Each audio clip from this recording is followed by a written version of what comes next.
Togo Info, le Togo à votre portée. Nous sommes très conscients des conditions dans lesquelles les médecins travaillent. Si nous ne le disons pas, parce que nous sommes hypocrites, nous sommes très conscients. Et les cris aussi, c'est dans ce sens. Les infrastructures, les équipements ne sont pas à la norme. Et parfois, les syndicats qui sont appelés à revendiquer que leurs conditions de vie ou les meilleures conditions de leur vie vont même réclamer les meilleures conditions de travail, réclamer les matériaux, sinon le matériel adéquat du travail. Vous comprenez? Donc nous sommes conscients et c'est le rôle de la population. Mais nous disons que ceci ne doit pas être un argument pour qu'un médecin ou un personnel soignant qui a une vie dans ses mains puisse la négliger. C'est ce que nous disons. Et nous avons parlé d'obligation de moyens. Ce que vous avez sous la main, vous le faites.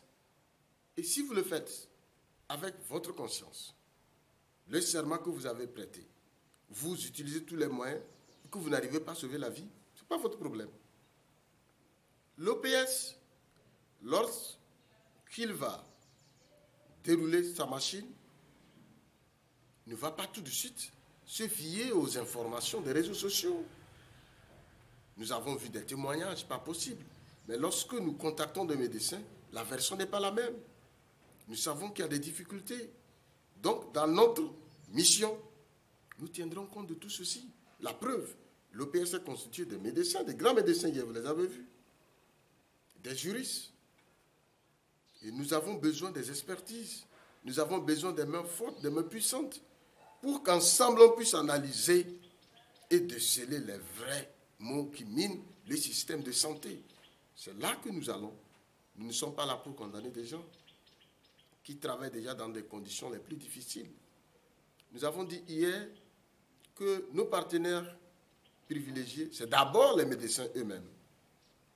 C'est chez eux que nous allons avoir des informations sur ce qui manque, sur ce qui dérange. Et nous avons comme partenaire l'État. L'État, c'est vrai, c'est son rôle régalien d'assurer la vie, la santé des citoyens. Mais l'État ne peut pas tout voir. Il nous appartient en tant que société civile organisée de revenir faire des propositions concrètes à l'État. Voilà ce que nous avons vu. Voilà ce qui se passe dans ce lieu le plus reculé. Et parfois on a l'impression, quand les syndicats le disent, on interprète autrement si ce n'est pas sous un angle déguisé qu'on fait des revendications. Monsieur Romiand, vous savez, le secteur dans lequel en réalité on ne devrait pas avoir de problème, c'est la santé. C'est la vie. Tout le monde le sait. Sans la vie, nous deux, nous ne serions pas ici. Si nous n'avons pas la vie, personne ne peut appeler l'autre chef. C'est un secteur en réalité dans lequel on ne devrait pas avoir de revendications. L'État devrait assurer tout pour que les vies humaines soient sauvées. Et le médecin, dans les conditions de travail, devrait se donner à fond parce que c'est pour ça qu'il est payé. Vous comprenez ce que je dis? On pouvait avoir tout problème dans tout secteur, sauf la santé. Est-ce qu'une fois on vous a fait le bilan des morts après une grève des médecins? Pas du tout. Nous allons y aller pour que les gens sachent qu'une seconde de cessation de travail dans un centre hospitalier, c'est des morts. C'est des vies qui partent.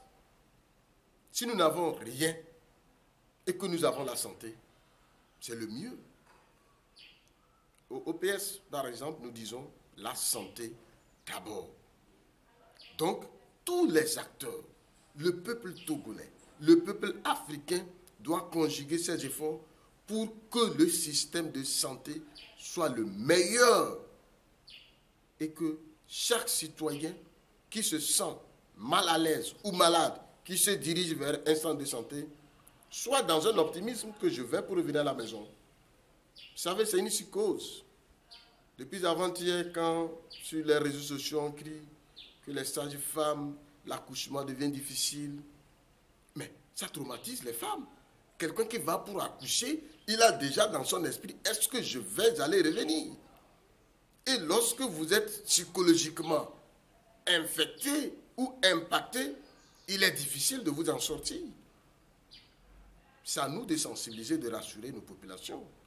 Donc, toutes ces informations qui ne sont pas vraies, qui ne sont pas vérifiées, qui créent de la psychose dans nos populations, doivent être plutôt éclairées pour que les gens comprennent que ce n'est pas ce qui se passe.